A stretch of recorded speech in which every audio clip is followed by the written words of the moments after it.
fathers will understand. I told you he was an awesome dad. What's up, dudes? Welcome back to Doodla.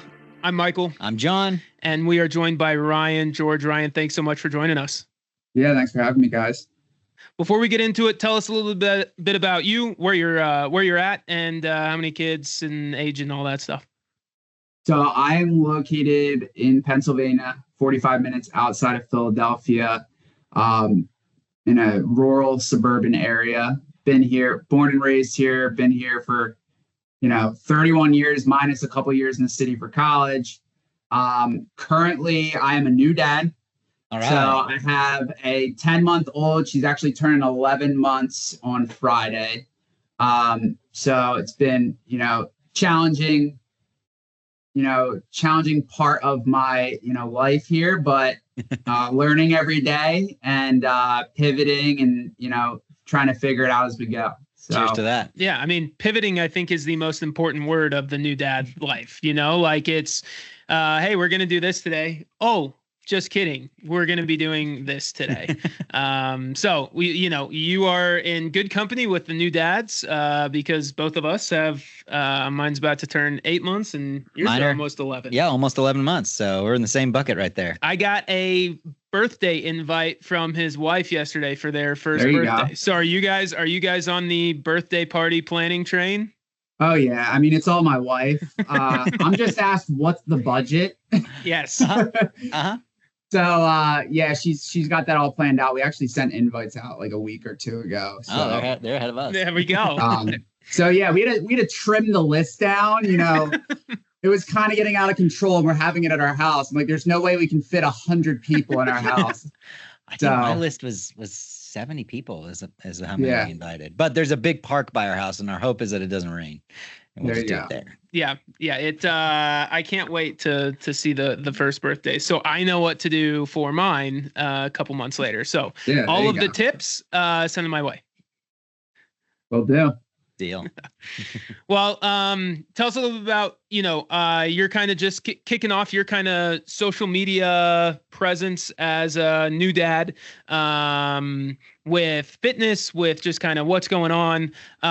What are your kind of big takeaways initially in the first 11 months for new dads out there? How has your life changed? What have you seen that's kind of been different? Yeah, I think, we talked about pivoting, right? Like, I think a big thing for me is I'm a very routine driven human being. So I like to get up at the same time every day. I like to do my workouts at the same time. I like to eat the same meals. I like to go to bed at the same time. So when I get out of that routine, I kind of see myself sliding into a funk. Like even when I go on vacations, like, after it's like day 5 to day 7, every time I go, never fails. I'm homesick. I want to get home and back into my routine. So I think the biggest change and challenge for me as a new dad was kind of throwing that routine out the window for the first couple months. No kidding. And just pivoting, being there and supportive for my wife and what she needed and what the baby needed. But I definitely think that the most challenging and the biggest change for me was, realizing that routine wasn't going to be set in stone like it had been in the past. And just learning to kind of pivot and, change things up and give myself grace for days that I didn't get things done that I wanted to get done. You said that you kind of, end up in a funk. Would you say that the first few months felt a bit like a funk? Like you didn't quite feel like yourself and what'd you do, in the midst of feeling that way? 100%. Like I was definitely in a funk the first couple months. I would say like the first 3 months for me were the most challenging. Just because I didn't know what I was stepping into, right? I'm a new dad. People can tell you all these things to prepare for, but you don't really realize until you're in the trenches, right? So I think the first 3 months for me was like, I really wasn't in my workout routine anymore. Like I ended up slipping on my eating habits. I tend to eat pretty healthy food and I cook a lot of my food at home, but it turned into just ordering a lot of food out, or family members were dropping things off or ordering us food in. So the diet kind of went to crap. It was also this winter time. So it's very overcast in Pennsylvania in the winter. Yeah. I'm cool with the cold weather, but it's those overcast days that I think really got to me. So it was a lot of like being stuck inside, overcast days. I'm out of my routine. I'm not working out, like I typically do. And then my eating habits were getting a little bit worse. So I don't know if I answered your question, but I think the first 3 months, were the most challenging. And, I did feel like I was in a funk. I think the second part of your question was, how did I get out of it? So I think just over time, I just learned, right? Like I learned, the routine of the baby, and I sat down with my wife. We talked about, what our responsibilities and roles were going to be. And I think that's really big. And we aligned as far as like, hey, you need to get your workouts in. I need to get my workouts in. How are we going to do this? And we pretty much put like pen to paper and figured it out together. And I think that was huge in kind of getting out of that funk. And I would say like months 3 to 6 is when I started finding a groove again. Yeah. Isn't it? I mean, it's good to hear that basically everybody else struggles with that first 3 months, because it really is, you have to give yourself so much grace those first 3 months, because you're not going to be able to work out every day. You're not going to be able to cook your meals and eat super healthy. And that's just the reality of it. And like, I don't care what people are putting on social media or what they're saying, but like, it's really hard to be able to do that. And if you do, like, one, you may be missing out on something, or two, you're just like superhuman and you don't need like any sleep, or like, I truly don't understand. But I mean, those first 3 months are like, routine is out the window. And then, like you said, you have to find that new routine. And, my daughter is about to turn 8 months. And I think we have just kind of now in the last like 2 months found our kind of new routine. And even then it still gets screwed up, right? Like this morning, I plan to get up at 5 and then work out and get everything going. And some mornings you just got way too much to do before work and you just don't get your workout in. And guess what? It's okay. Like, and you're going to be able to figure out other things to do. And one day is not going to kill you, but you just can't overextend yourself either. For sure. You mentioned this idea of giving yourself grace. And you're talking about this kind of the same idea of like, don't be too hard on yourself. So like, what does it mean to give yourself grace? If you see yourself as, I'm the guy that gets up and I work out before work every day, or I make sure that I get a workout in at some point, or I know that I'm the guy that eats these meals and I'm, it's tight and clean and all that. Like, and then suddenly you lose pieces of that for a period of time. Like, what do you mean give yourself grace, and how, what does that look like now? Yeah. I mean, that's a great question. I used to beat the shit out of myself if I missed a workout. Like I would be like, okay, I'm going to do it tomorrow. Right. Yep. So then like, if you miss tomorrow's workout, it starts stacking and stacking and stacking. And then it's like, I'd be doing 2-a-days for 3 days in a row to make sure I got the workouts in for the week. Like that's kind of how I operated like before I had my daughter. Damn. And I think just through the process, I started to look at things from more of like a macro or like a 30,000 foot view instead of like the day to day and beating myself up. And at the end of the day, what's missing one workout if I'm somebody who's there's 356 days in a year. Let's just say I'm getting in 250 plus workouts in that year. What's missing one workout? Now, I don't want that to, continue to be a habit, right? But I've just recently if I miss a workout, I missed the workout and I'm moving on to the next day. Like I'm not going to push that to the next day and feel like I have to play catch up. It's great. So I think for me, really, it's just looking from a 30,000 foot view, and I'm still doing a lot of these things very consistently throughout the year. So it's okay if I miss a workout here or there, or if I don't eat healthy, that one day of the week. When if I'm doing 80% of the time, I'm doing the things that I should be doing, then that kind of checks my box. That's great. And honestly, I always think about it too in like, okay, if I'm sacrificing a workout, what did I get instead. And I've been just, what's helped me is I'm getting baby time. I'm getting giggles. I'm getting walks with my daughters. I'm getting the chance to see them roll over or crawl or laugh. Like that's what I get in exchange of losing that one workout. And I think that's worth the price most of the time. And it's been really, really kind of freeing for me. Yeah, honestly, I've never thought of it that way. And I think that's a really great way to look at it. Because prior to kids, it was probably like, I'm missing this workout. And now I'm like doom scrolling on social media or something stupid. Right. But I think when you look at it through that lens, it's like, yeah, I'm missing that workout, but I got amazing quality time with my daughter that I'm never going to get back. Right. Yep. So I love that. Yeah. Well, and I love your 30,000 foot view, right? Like when you're in kind of the grind of being a parent, it is so day by day of like, all right, what do we need to get done today to just survive? And like, okay, we're going to do run the dishwasher today, and then I'll unload it tomorrow, and then we'll do the whole thing again. And like you get so you can't look too far ahead because everything's going to change. And you just like can't do that to yourself. But like looking at it from that point of view where it's like, yeah, okay, if I miss one day of the year, or if I miss, at one day every other week, I'm going to miss 20 workouts. Ooh, big deal. Yeah. Like not a huge thing. Or, I'm going to have 20 bad meals. Well, whoop-de-doo, there's a lot of time to make up for that. And that, I really like that idea of looking at it, because you get so focused on just the day, and even the hour with kids that you kind of forget that, looking at the whole thing as a whole. For sure.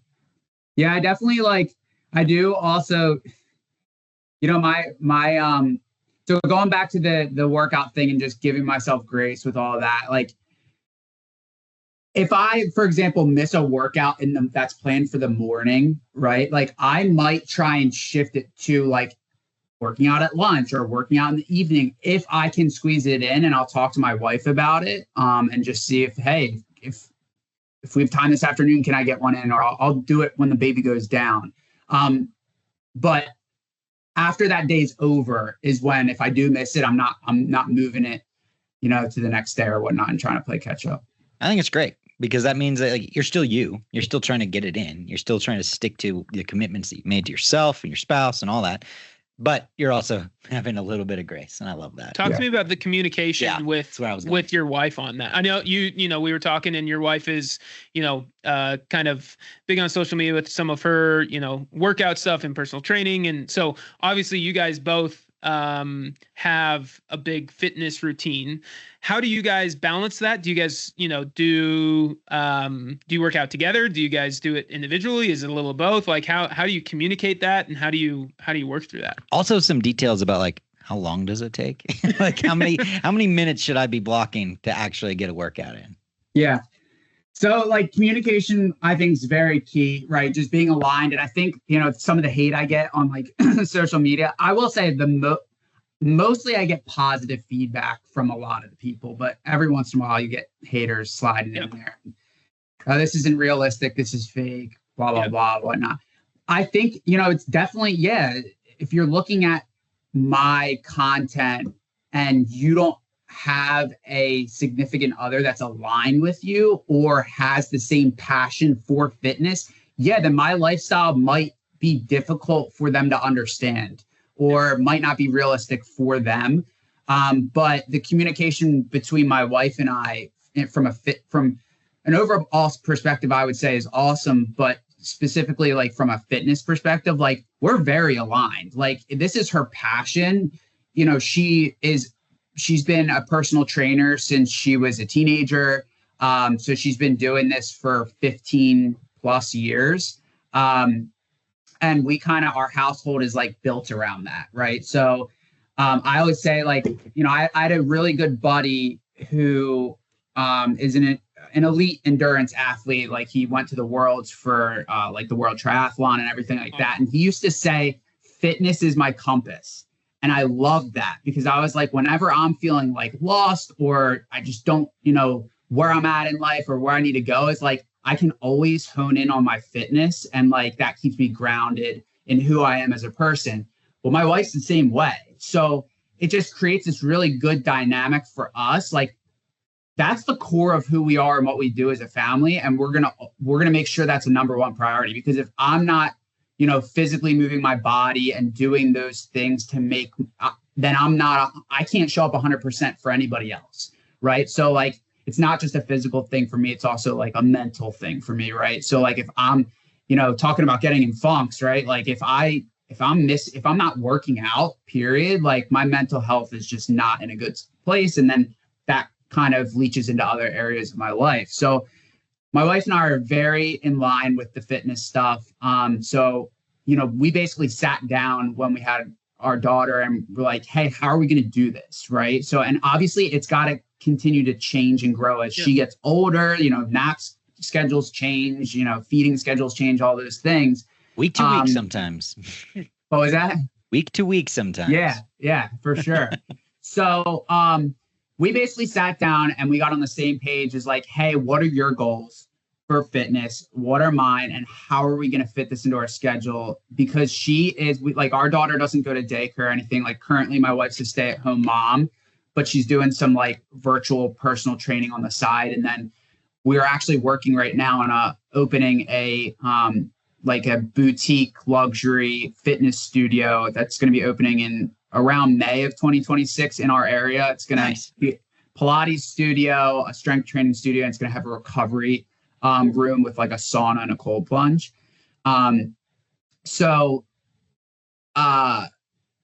We basically had to sit down and how are we going to do it? And we figured it out. And right now the schedule is I'm typically like waking up early in the morning before the baby's up. I'm getting my workout in the morning.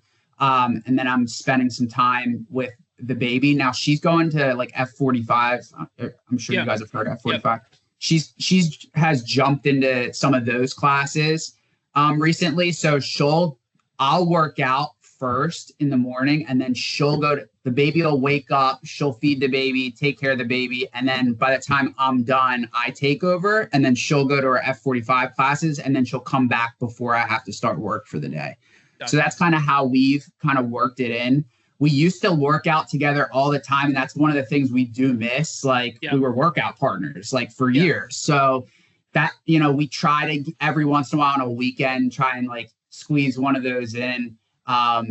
But it's basically become, non-existent at this point. We kind of just do our own thing.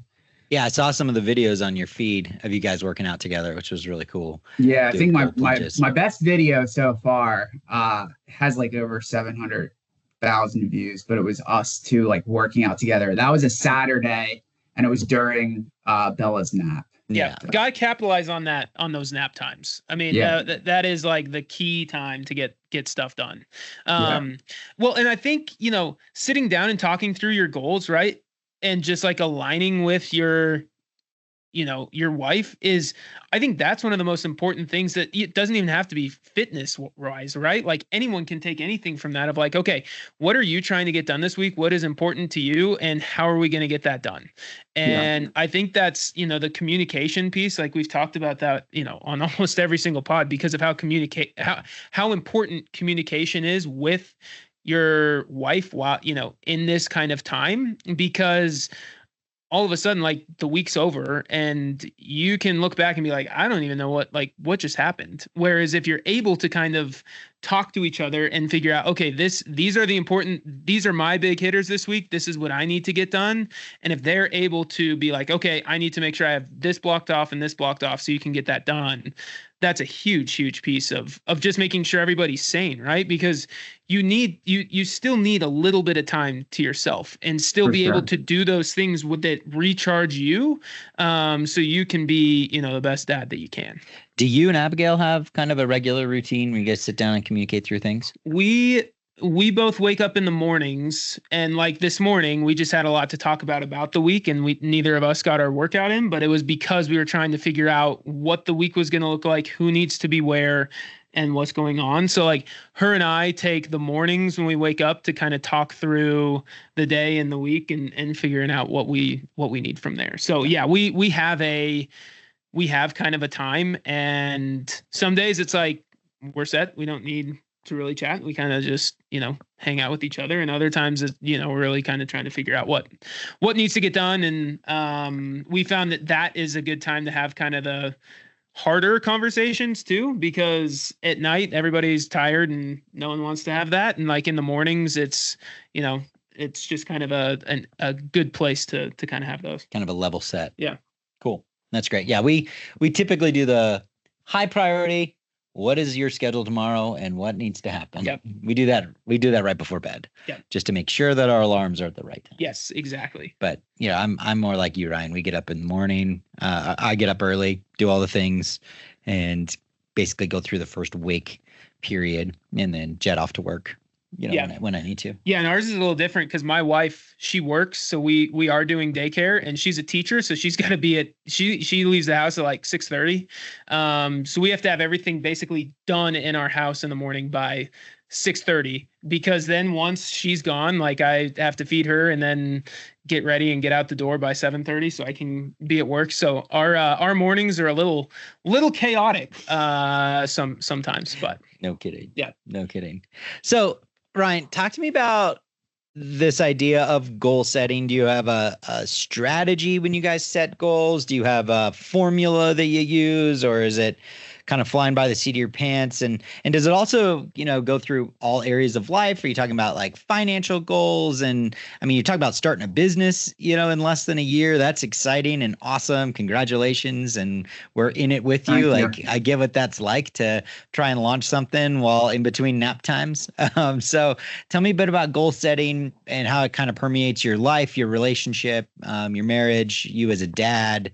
And be thinking through like what does this look like? I'm thinking through, if I was a dad, or if I just, my spouse just told me that she was pregnant and I didn't know what to do. Like, how do you set goals in and through so much change? Yeah, I mean, that's a great question. I think, well, first and foremost, I don't know how anybody doesn't set goals. Like, I don't know how you go through life and navigate life without goal setting. But I'm sure there's people out there that do it.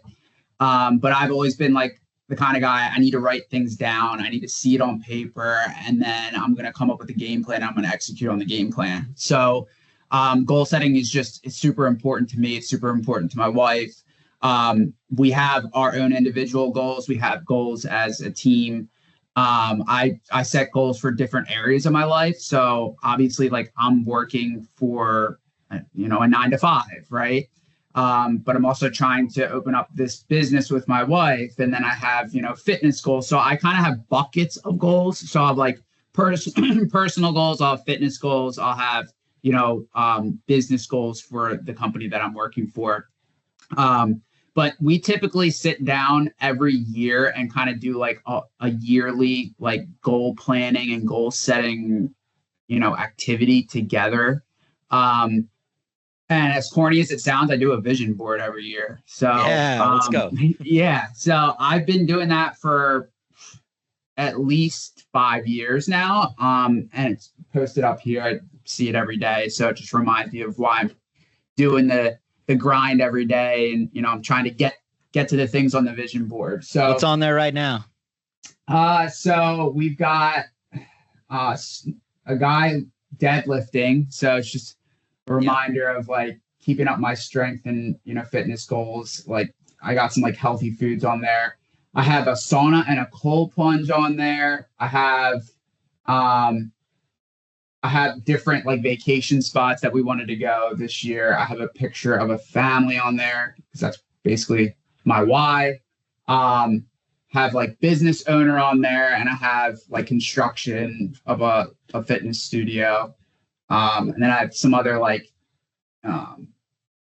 passive income, discipline, stock market stuff, like things like that, just to remind me of why I'm doing it. But yeah, so we do like a vision board together, like every year. We come up with goals, we write them down, and then how are we going to get there? And then we just go and execute on it. We don't really sit down like through the year together and like, I'm not trying to make it complex, right? Yeah. Like, and we know we talk through things. So we don't like sit down, did we hit these goals every month or every quarter? It's kind of like, it's just pretty relaxed in that sense. but then through the year, I know if I'm hitting my goals or not, and then I can adjust. And then at the end of the year, we kind of regroup and say, hey, like, how did everything go this year according to our plans? And, let's set some goals moving forward. Yeah, I like that. What you mentioned healthy foods. What are a couple of your go-to like easy, healthy dinners? Because I know that's something that, we're always looking for recipes, and like nights just get crazy, and having, Chick-fil-A sounds pretty nice to just go and pick up on the way home or whatever. But like, what are your do you guys have some go-to meals that you make? I throw everything on the grill, man. So it's easy. There's like no cleanup. It's just a lot of meats. My wife loves meats too. So we'll just do like burgers, steaks, anything really on the grill. Love it. We'll throw the veggies on the grill. So like all summer, I've just been heavy on the grill. So that's kind of my go-to. But I mean, I work from home, right? So it just makes it easier for me. Like I get when people are like, well, how do you do that every night? How do you cook every night? And it's like, well, I've created an environment makes it easy on our family, right? So like I have a job that I work from home. So when I clock out, like there is no 45-minute commute. I used to have a 45-minute commute to and from. That was an hour and a half of my life. So like now I can use that time to cook dinner, spend time with my family. I just made it a lot easier on myself to do that. So I do get, people who might work in an office setting or have a longer commute. It might be harder for them to accomplish those things. Yeah. Well, and that's where, I can kind of speak on that because both my wife and I work out of the house. So like we don't have the, that luxury necessarily, but we try and prep, on Sundays and have a couple meals made and figure out like, all right, Saturdays is like, all right, what are we doing next week for lunches and what are we doing for dinners? And we go and buy that and make sure we're kind of set. And, there are weeks where it is still sitting in our fridge and we're like, dang it. Well, I guess we're throwing out this zucchini. But then there's other weeks where zucchini doesn't hold either. Yeah, no. And then there's other weeks where we do a really good job, but it kind of comes and goes. But I think that, for us, it and that's what we do, just that communication piece and like planning out your week. Like as much as it sucks that your communication now is like just planning and thinking through everything. And, when the babies are young, you do milk math.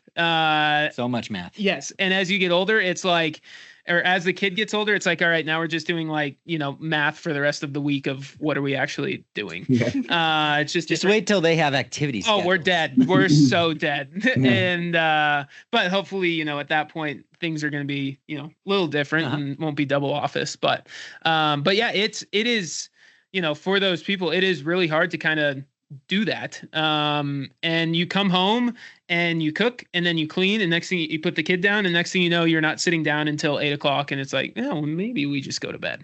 And it makes your nights, very quick, but yeah, it is hard, and having simple meals, like just throwing things on the grill is huge. Like we're not making chicken parm and, handmade noodles every night. So yeah. Ryan, you said something huge. Throw a little salt and pepper on it. Sure. We're good. It's all we need. That is all we need. I think one thing you said, and this is honestly a golden nugget from me for this conversation, is set up your environment for success. Yeah. Like you talked about designing your house around fitness because it is a core piece of who you guys are. I saw some of your clips. So is your whole basement just like a at-home gym? Yeah. So what do you call it again? The Swole Cellar. My buddies actually made that up for me, so I can't take the credit on that one. But yeah, it's a pretty good name. That's great. But yeah, so the whole basement's a gym. We got the turf on the one side, and then like the rubber matting with all like the squat rack, the dumbbells, kettlebells, all that stuff. But dude, that was huge for me. Like that's the other thing is like, well, how do I get all this done, right? Like how do I have a child and a family and give them the time that they need? How do I get my workouts in? Like all these things. Well, I literally built that environment here, right? Yep. So like I have a gym in my basement. Again, I don't have to get in the car. I don't have to drive to a gym, drive back. Like that's all like valuable time to me. So like I can wake up and immediately go down to the basement and get a workout in. Like if I miss a workout in the morning because something comes up, I can try and squeeze it in at lunch because I work from home, right? So, and then the cold plunge in the sauna, like I'm huge on that. And I grinded it out and I saved up and I bought myself a sauna and I have a cold plunge here so I can utilize that. And I'm really thriving in the environment that I've kind of built for myself here. I think that's huge. And a note for all of us dads is like, okay, it is scary and daunting to think about the cost to build out something like that or the time things. But the bottom line is like, you got to sacrifice some stuff for your family and you got to do what it takes to make it happen.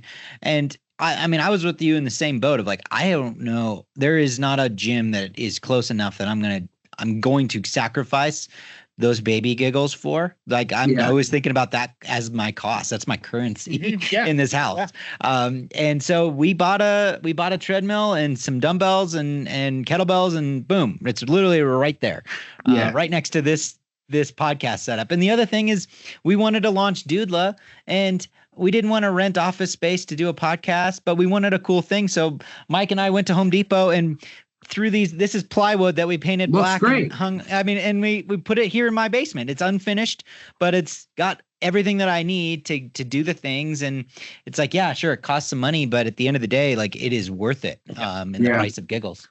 Yeah. I think just to add to that, it's like, what's your priorities, right? Because I get that a lot. Like, oh dude, that sauna is so expensive. Like, oh, like you have to have a ton of money to do to have that gym and do all these things. And like, granted, I'm very fortunate, right?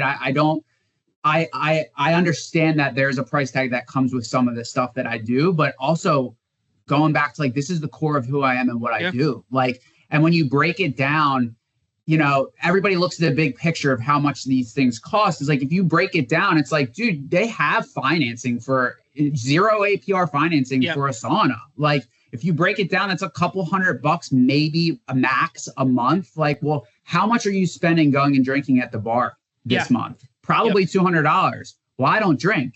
So that $200 that I would probably be spending drinking with my buddies, I'm putting towards something that is going to better my lifestyle. Right. Yep. So I think it's just perspective, priority, and if you really want something and that's a priority in your life, then you're going to make it happen.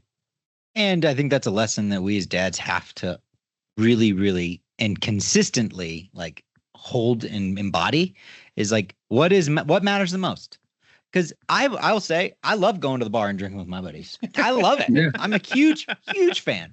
But I can't do it in the same way that I used to. No. And it needs to look different. And the reason for it has to be part of my core. Yeah. It's I want that is a nice to have, but the thing that is more important is actually those two little girls. And so, and my marriage thriving and us being on the same page and not feeling like I'm treading water in my own life. There are seasons, of course, those first 3 months we just talked about that's where I felt like I couldn't breathe. Yep. But now it's I feel like finally coming into this new season where it's no, I feel like we've started to prioritize the things that matter. And I think that's the role of a lot of dads, and I think it's something we should all take to heart. It's no, we got to set the tone. We got to set the pace. And I think it's important to remember, we need to take time for ourselves and also we need to pour into ourselves too, right? You can't just fully just not do a single thing for yourself. And because then you're just going to become a shell of a person and you're not going to be the person your kids need you to be, your wife needs you to be, your friends, your family, anybody else needs you to be. You still have to be the person that your wife married you, right? Or, you still have to be that. It just is a different version, but you still have to figure out what makes you tick and create that as still a priority. I'm a huge golfer. And so it's golf is not a cheap hobby. I'm lucky enough and blessed enough to work in golf. So I get to play some golf for free and I don't necessarily have to spend a ton of money on it. And I get to work, some of my work is on the golf course. But I still make that, I take my daughter with me when we go play golf now. Me, my wife and my daughter will strap a little car seat into the golf cart and we'll go play golf. So you just have to figure it out, and it's going to look different, right? Like your workouts look a whole lot different than they did 2 years ago. But you're still doing it, right? And I love that because I've recently been getting some comments on some of my content where it's like, oh, the one kid life, like with laughing faces, or, oh, I really miss the nap times or stuff like. I'm like, guys, if you think I'm not going to be doing this when my kid is 2, 3, 4, 5, they're going to be in the basement. That's where their playroom's going to be. Exactly. Exactly. You bring the toys down and it's like, hey, like they're coming along for the ride. Yeah. Guess what? I'm going to get you a 2-pound dumbbell and you're going to be doing it with me. Like, come on, let's do some deadlifts. Because it's I'm getting you that foam bench press. And we're going to be getting our form down, real early on. Exactly. I'm already looking at golf clubs for my daughter because we're just going to be hitting a wiffle ball around our living room. Yep. Perfect. It's perfect. It's because it's who you are. And it's like you don't change who you are just to like revolve around the kid in their one little safe area. It's like, no, bring them with. They live their lives with them. Yeah. Yeah. And then you're not forcing them, right? Like when they turn 11, you're not forcing them into this. It's like you make your decision, but this is what's important to us. And hopefully, we've raised you to show you that, fitness is important and being healthy and moving your body is, it's a good thing. And just kind of go from there because that's all you can do, right? Lead by example. For sure. I will advocate that 2 does mean that your head is on a swivel.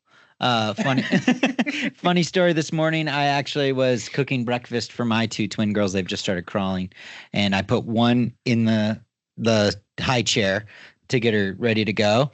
Gave her a couple of blueberries and turned, and I literally couldn't find the other one until I'm like searching, looking around the kitchen, and I just hear her starting to cry. I'm like, where is that coming from? She had found her way into the pots and pans and was in my actual cabinet. Like, help me. Awesome. So I will say, were they your first? Yeah, that's my first. So God bless you, because that's something me and my wife have talked about many times. We're like, we don't know how people do twins. Like, two kids is one thing, but like twins on your first go, that's wild. Yeah, I get to see it firsthand, and it's impressive. Every single time my wife and I leave, and we're like, whew. It takes an exhale. When I put them down and I finally sit on that couch at 8 o'clock, I'm just like, all right. And Viv probably even 20 times more. Yep. It is impressive. It's very impressive. Makes what you and I do look real easy. Yeah, for sure. For sure. And 2 dumbbell sets and exactly. 2 barbells. Exactly. Or they'll just, they'll just rotate. You'll super just do a little circuit thing. That's right. Yeah, you'll have one doing body weight and the other doing the barbell. We'll switch. It's perfect. That's great. Cool. All right. Well, hey, it's been so good. Before we kind of wrap up, do you have any kind of final advice, any sort of nuggets that you want any new dad or dad to be to, learn from you, your experience, any sort of final nuggets that you want to throw out here? Yeah. I mean, I think, the reason for putting out the content was just to show dads that it's possible to get it done. But I think behind the scenes, it takes a lot of communication and alignment with your significant other. So if you're, a new dad or you're expecting, I would say first and foremost is communicate. Communication's key. Align with your significant other and make sure you guys have your priorities straight. And I would say the next thing would be just give yourself grace. First 3 months, it's going to be a wild ride. You're going to learn every day, and you're going to have to be on your toes and pivot where you need to. But give yourself grace, because even as someone as routine driven as me, I thought I was just going to blow through this like it was, nothing. And I think that the first 3 months were super challenging for me, but we figured it out. And I think, months 3 to 6, I started finding a groove again. And now she's about to be 11 months and we have a great routine down right now. And I understand that it's going to change as we continue forward, but I think, we have the core of it down. So just make some minor adjustments as we go. It's great. That's And amazing. Celebrate your wins while you have them, right? Like you guys Sure. have the routine down, celebrate. Like it's great. Like, yeah, it's going to Yeah. change, but like there are a lot of L's that you will probably take in that first year. So celebrate those wins. For sure. Where do we find you guys, by the way? Any sort of social handles that you want to share for us to throw on our descriptions to get in front of our audience? Anything that you want to make sure that we can find you? Yeah, so my Instagram is Ryan_Joseph, and the E is a 3. So you can find me there. Trying to find my wife's is Maria George _, and there's 2 I's in Maria. Cool. All right. We can put that in the notes. And so that way we can find you. People can learn from you, get more detailed workouts. But we like to end our podcast with a little bit of rapid fire questions. So just a little couple of ending questions for you. First one, what is your favorite thing to grill on the grill? Steak. Do you season it in any way? Usually just like salt and pepper. Okay. All right. Yeah. This man must be a grill master. Uh-huh. Are you a medium rare kind of guy, or Yeah, medium rare. get some good pink in there? All right. I don't want to put too much seasoning. I usually do filet mignon, so the meat, speaks for itself. Let the meat speak for itself, Yeah. right? Let the meat speak for itself. I love it. All right, now that your baby is probably starting to eat some solids and For sure. plenty of those snacks, do you have a favorite dad snack that you'll actually steal some of her stuff? She recently got these like cinnamon bars that are really good. They're like breakfast bars. And she'll actually feed me. So she's a sharer. There we go. Training her well. I love that. My wife's been like super good with feeding her solids. Like, so since basically like 6 months, she's been eating like everything that we eat. So we just basically take our meal and then just chop it up all small for her. Uh-huh. Yeah. I saw a video. It was like, it is a green flag when I see other parents eating their baby's food. Like, even if it's all the mushier, the better. Just, you know what? Hey, if I see a dad eating a leftover, little cracker from their baby, it's a green flag. Let's go be friends. Yes, exactly. Can't let it go to waste. Cool. Do you have a household chore that you secretly enjoy? Ooh.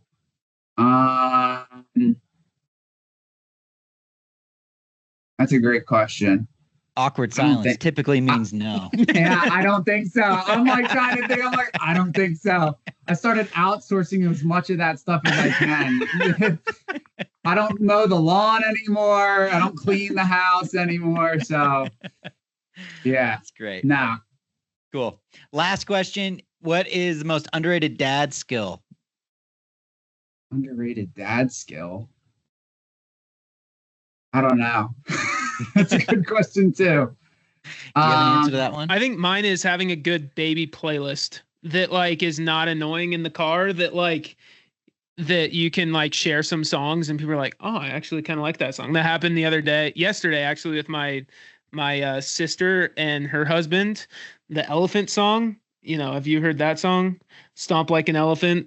Yeah. Oh, yeah. I've heard that one. Yeah, that one goes hard. But like having songs like that aren't like, Barney. We have some Barney on our playlist. Like, get it out of here. Like, if I'm gonna be riding in the car listening to these songs, I'm not gonna be, wanting to plug my ears. You guys know the Happy song? Yes. Oh yeah. Dude, I can't listen to that thing one more time. Like, but I will say she when she was like younger, like you turn that on and she would immediately stop. Save the day. It is absolute magic. We actually just posted something about it because my daughter was screaming her head off, and I played it, and within 5 seconds she was done. Exactly. And it's one of those things. I don't think I've had anything that I have more of a love-hate relationship than I do with that. Yep.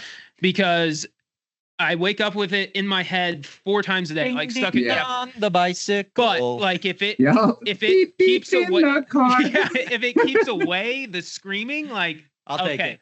I'll listen to that for a couple minutes. So thankfully, she recently not that she doesn't like it, but like she likes other songs. There Like we it go. used to be only the happy Yep. song, and now there's some other songs that are will settle her down. She loves like the Elmo songs. Yep.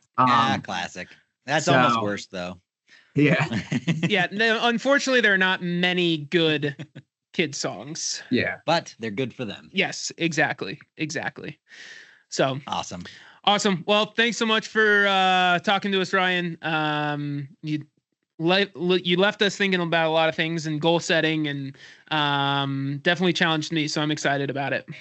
Yeah, guys, I appreciate you having me. This was awesome. Like I told you at the beginning, this is my first podcast, so it was good to get this done with you guys, new dads. Yeah. I think it's a great thing that needs to be covered, and the word needs to be spread. So yeah, been an awesome time, and I'd love to reconnect later down the line when we get some more experience under our belts. Yes, Definitely. absolutely. We'll definitely be staying in touch.